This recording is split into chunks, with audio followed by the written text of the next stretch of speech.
You won't believe what just came out in court. Music mogul Diddy is facing the spotlight like never before, this time, not for his chart-topping hits, but for a series of explosive accusations and deeply buried secrets. From hidden settlements to alleged threats, the trial has revealed shocking details that could change everything we thought we knew about the man behind the empire.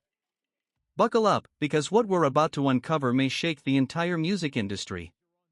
City Courthouse, as the federal trial for disgraced mogul Sean Diddy Combs begins. Music mogul Sean Diddy Combs goes on trial today. Combs is inside the courtroom along with those prospective jurors. He faces multiple charges, including racketeering and sex trafficking. The musician, famous for hits like Bad Boy for Life and Can't Nobody Hold Me Down. Charged with sex trafficking, transportation for prostitution, and racketeering conspiracy, the 55-year-old has pleaded not guilty to all charges. Today was a monumental day when we're talking about Sean Combs, P. Diddy, Puff Daddy. At one point, he also had the actual key to New York City. So to see him today facing trial on federal criminal charges is completely a downfall of who Puff Daddy, who Sean Combs was. Prosecutors allege he used his power to force women into prolonged drug-fueled orgies he called freak-offs, and then threatened them into silence. The freak-offs, according to prosecutors, were these sex marathons. Some of them lasted days, and they were fueled by ecstasy or other party drugs. And women were not allowed to leave. Highly anticipated at the trial, the testimony of Cassandra Ventura, the singer better known as Cassie, who is at the center of this now infamous video. The disturbing scene appears to show Combs chasing her down a hotel hallway in 2016, knocking her down and kicking her. The first evidence shown to jurors today, videos and photos from that violent encounter. Everyone was leaning in and focusing and watching this video. Literally, you can hear a pin drop in that courtroom. A security guard who came onto the scene in the aftermath of that attack testified that Diddy had a devilish stare and Cassie had a purple eye. Another witness alleging he was paid to have sex with Cassie while Diddy watched and told to urinate on Cassie. You heard so much about sex during the prosecution's opening, the defense opening. You heard about oral sex. You heard about missionary style. You heard about baby oil being put on people's body. You heard so much. This is not a case for the prude. Cassie and Diddy were in a romantic relationship for almost a decade, releasing hits like Me and You. They know you're the one I wanna give it to. I can see you want me too. Now it's me and you. Her graphic and disturbing 2023 civil lawsuit against Diddy changed everything, helping spur the federal criminal investigation into the mogul. Diddy has denied these allegations and settled that suit without admission of wrongdoing. Mom, how are you feeling? Diddy's mother and children arriving to court this morning to support him, along with Combs' spokesperson. Obviously, this is like a horrific time for the family, so they're just trying to hold steady in their faith and make sure that they take care of each other. How is Mr. Combs feeling? Upbeat. I think, obviously this is a huge deal, and so he's just ready to have his side told in open court.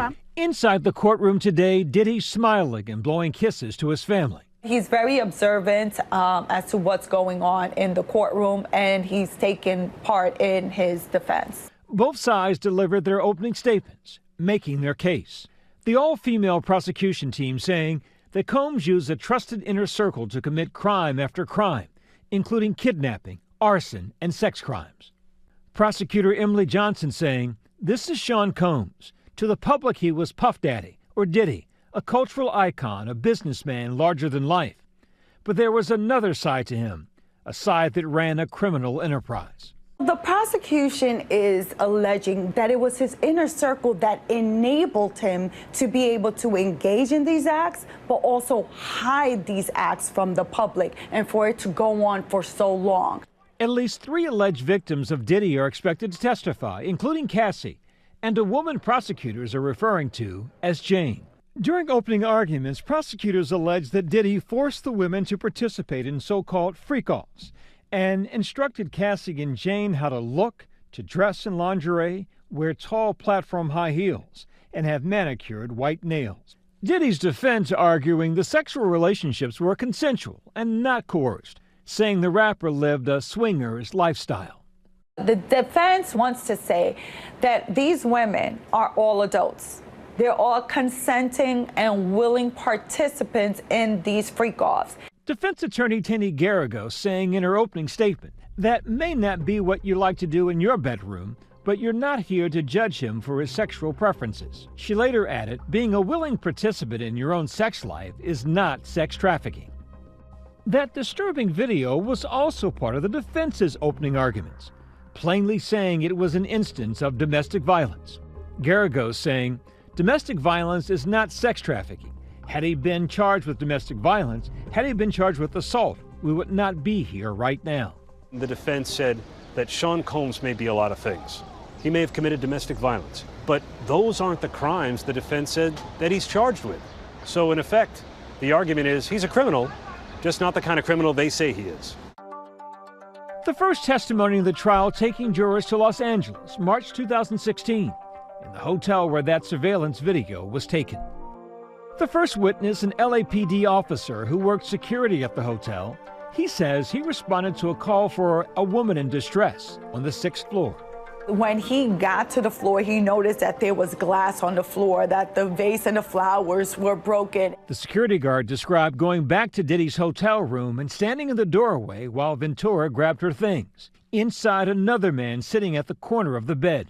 So from the very start, the first witness brings the jury into that hallway where he said Sean Combs looked at him with a devilish stare and Cassie Ventura had a purple eye. Sean Combs tried to offer him money, to give him money to make this go away, and he said he wouldn't accept the money. The second witness to take the stand, Daniel Phillip, a man who said he was paid to have sex with Cassie on multiple occasions at several high-end New York City hotels while Diddy watched. The witness said he was paid between $700 and $6,000 each time. So Mr. Phillip agreed to go to the Gramercy Hotel to do a performance for a bachelorette party. At least that's what he thought. But when he got to the hotel, to the room, that Cassie opened up the door. He did not know that was Cassie, and that she told him, well, it's my birthday and my husband wants to do something special, so can you give me a massage with this body oil, and then we can just take it from there and see where it leads. Diddy allegedly in the corner masturbating, wearing a bandana over his face. During these meetups, he says Diddy would often give directions and at times tell him to step off and back up because he was going to get some. Sean Combs' children, his mother, came to court to support him, but when the testimony became graphic, his daughters stood up and walked out. When they came back in at one point, the testimony got more graphic about ejaculation, about urination. That was too much. They turned and walked out again. Phillip also described witnessing Diddy drag and hit Cassie. When asked by prosecutors why he didn't intervene, he testified, my thoughts was that this was someone with unlimited power, and chances that even if I did go to the police, that I might still end up losing my life. Cassie, who's now 8 months pregnant, is expected to take the stand tomorrow. Cassie's the case. Cassie Ventura, who has not spoken about this publicly except in a civil lawsuit, is taking the witness stand as a star witness. Her husband and father of her children spotted at court today. If convicted, Combs could face life in prison.